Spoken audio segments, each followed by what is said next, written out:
Welcome to U.S. Immigration TV. Well, as you know, Trump has been reelected as president, and the Republicans have already gained control of the Senate.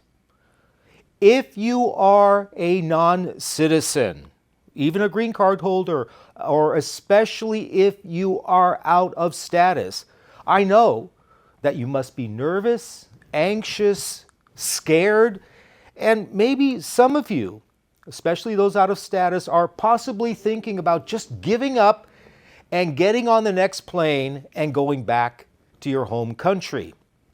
Now, we're all aware that Trump made immigration one of the cornerstones of his campaign. He has vowed to complete construction of the border wall and also to conduct, as he called it, the biggest mass deportation of illegals from the U.S. in history. So everybody must be worried, am I now going to be deported? From the time he first came down the escalator in Trump Tower to announce he was running for president in 2015, as you all know, he has spoken harshly about people who want to immigrate to the U.S.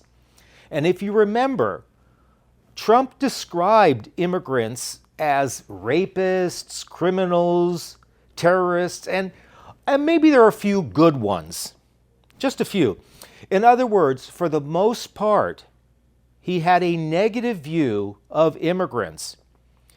And the fact that he was reelected with such harsh anti-immigrant rhetoric shows that most voters agree with his policies, including being tough on immigration.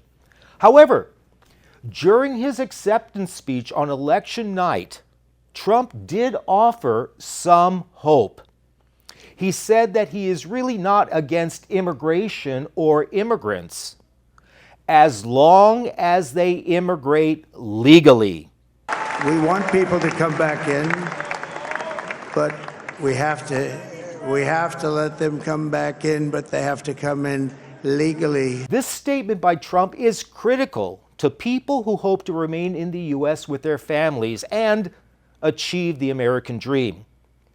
To survive and succeed under Trump, you must do it legally.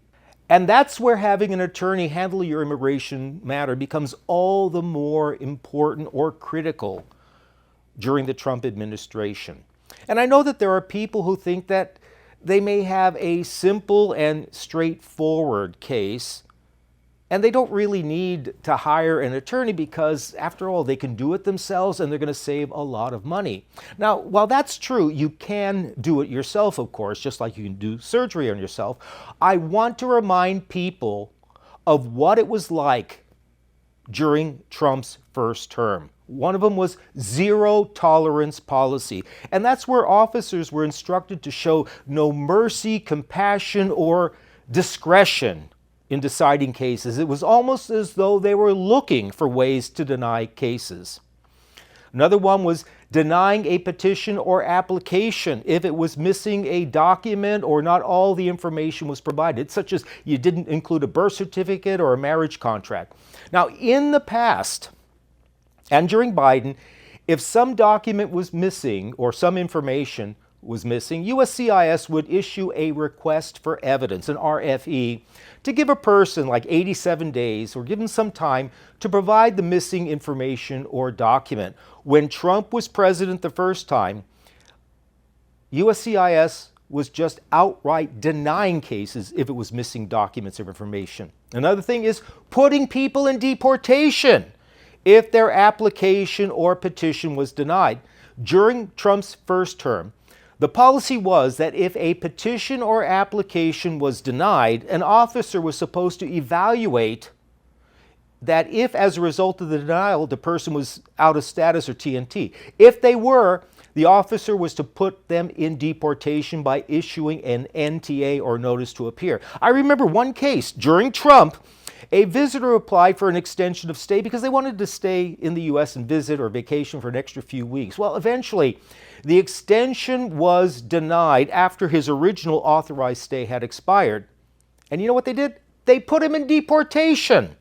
And then by law, he's required to remain in the U.S. for his hearing, which could take years before he finally gets in the courtroom because of all the backlogs at the immigration courts.